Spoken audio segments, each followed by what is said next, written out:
ኢትዮጵያ ማለት በትክክለኛው እቺ ናት። ይሄ ቀይ ባህር ይታያችኋል፣ እዚህ ጋር ከርሰው ይታያል። ይሄ ቀይ ባህር ነው። ይሄ ደግሞ አባይ ነው። ኢትዮጵያ ማለት እዚህ ውስጥ ነው ያለችው።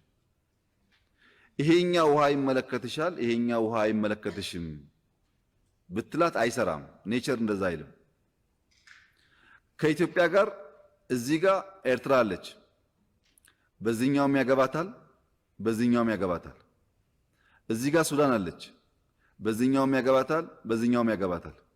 እዚህ ጋር ግብጽ አለች። በዚህኛውም ያገባታል፣ በዚህኛውም ያገባታል። ለምሳሌ እኔ የማንም ሀገር ትልቅ ሀገር የሚባል ሰው ቢደውልኝ ወይ ቢያገኘኝ ኢትዮጵያና እኛ አብረን በጋራ መስራት ይገባናል ምናምን ካለ በኋላ የአባይ ጉዳይ ግን ይለኛል። አባይ እኮ እኛ ድንበር ውስጥ በእኛ ገንዘብ የሰው ውሃ ሳነካ ማንም አይሰማኝም። አባይማ እናንተ ብቻ አይደለም፣ ግብጾች፣ ሱዳኖች ህልውናቸው ነው። ሁሉም ሰው የሚናገረው ይሄን በቃ ምንም ታቡ አይደለም። ኢትዮጵያ ውስጥ ግን በጣም የሚያሳዝነኝና የሚያመኝ ነገር የቀይ ባህርን ጉዳይ በፓርላማ አባላት ደረጃ እንኳን ሐሳብ መወያየት እንደ ነውር እናስባለን። ያንተን አባይ ያንተን ህዳሴ ከነገንዘብህ ከነምናምንህ በየትኛውም አጀንዳ ላይ ሰው እንደፈለገው እየተነጋገረ አንተ ግን ቀይ ባህርን የሚያክል ነገር እንደ አይዲያ መነጋገር ለምን ታቡ ይሆንብሃል? አትውሰደው ይቅር፣ ግን ለምን አነጋገርበትም? ይጠቅማል አይጠቅምም? ከመጣም እንደሚያስከትለው ማያስከትለው ለመነጋገር እንዴት እናፍራለን?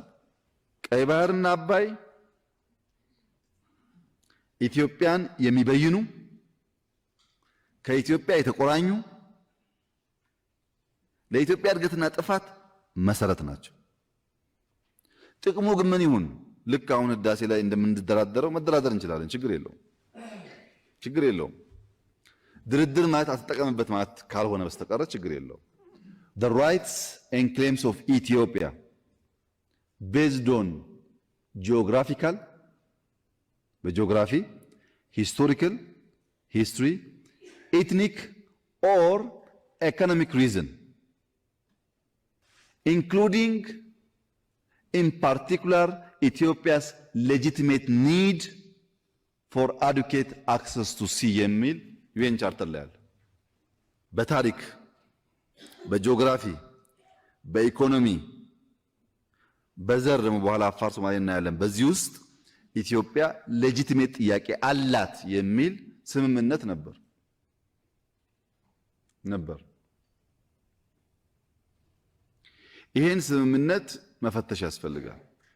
አንዳንዶች የቀይ ባህር ጉዳይ ሳናነሳ በሰላም ተቀምጠናል እኮ አሁን ለምን ዝም አንልም? ቢቀርብንስ? ከኤርትራ ቢያጋጨንስ? ከጅቡቲ ቢያጋጨንስ? የሚል ስጋት ያላቸው ሰዎች አሉ። 50 ሚሊዮን ነበርክ፣ አሁን በ2030 150 ሚሊዮን ልትሆን ነው። አሁን በ2030 150 ሚሊዮን ህዝብ ጂኦግራፊካል ፕሪዝን ሆኖ መኖር አይችልም። አንደኛ ድህነት አለ እንደምታውቁት፣ ብላስት ያደርጋል።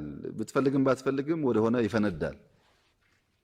ህዝቡ እንዳይፈነዳ እንዳይበተን መነጋገርና መልክ ማበጀት ያስፈልጋል። ለምን አንድ ነገር ማቆየት ነው ሰውን ሽባ የሚያደርገው እንጂ ላጠረ ጊዜ መሸከም ችግር አይደለም። እና ምን እናርግ? እንዲህ እንነጋገርበት፣ በጉዳዩ እንወያይበት። ይሄ ነገር ምን እንደሚያመጣ ብለን በቀይ ባህር ጉዳይ ማንወያይ ከሆነ በስንዴ ማንወያይ፣ በግሪን ሌጋሲ ማንወያይ፣ በገቢ መሰብሰብ ማንወያይ ምን ትርጉም አለው? ምክንያቱም ገቢ ሰብስበን ግሪን ሌጋሲ ተክለን ፍላጎታችን ሰላም፣ አንድነት፣ ብልጽግና ነው። በቀይ ባህር ምክንያት የምናጣው ከሆነ ዋጋ የለውም። እንወያይበት። ስንወያይ አይ አንደኛ ጊዜው አይደለም፣ ሁለተኛ ብዙ ጥቅሙም ብዙ አይደለም ካልን እንተዋለን። መነጋገር ግን ለምን እንፈራለን ነው። መወያየት ለምን እንፈራለን? ምክንያቱም በአባይ ጉዳይ ማንም ፈርቶን አያውቅም። ማንም እዚህ ጋር ተከዜ ኤርትራን፣ እዚህ ጋር ጣና ሱዳንና ግብፅን፣ እዚህ ጋር ባሮ ይኸው ባሮን ተመልከቱ። ጋምቤላ ጋር ነው ተነሳ፣ ወዲያው ሄደ። ባሮ ጋምቤላ ውስጥ እንኳን ቢዞር ስንት ቦታ ያለማል። ግን ተፈጠረ ሄደ። ሳውት ሱዳን እዚህ ጋር ኦሞ አለ። ኦሞ በዚህ ጋር መጥቶ ኬንያ ይገባል። እዚህ ጋር ገናሌ ዳዋ ከዚህ ይመጣል ሶማሊያ ይሄዳል። ዋቢ ሸበሌ ከዚህ ይመጣል ሶማሊያ ይሄዳል። ማን ነው ከኢትዮጵያ ውሃ የማይወስድ? ከጎረቤቶቿ የማይወስድ ማን ነው? ጅቡቲ። ጅቡቲ መውሰድ አለባት ብለን ፓይፕ ዘርግተን ኤሌክትሪክ ከፍለን ውሃ ሰጠናት።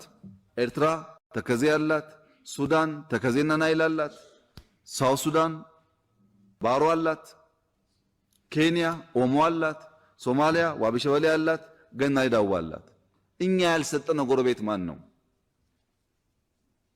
ያውም የሚጠጣ ፍሬሽ ውሃ ተቀባይ ብቻ ብንሆን ችግር የለውም።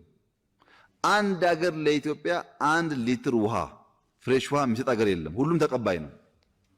ይገባቸዋል። አሁንም በደንብ አብዝተን እንሰጣቸዋለን። ግን የእናንተን እንካፈል የኛ እንዳትጠይቁ ማለት ግን ትክክል አይደለም።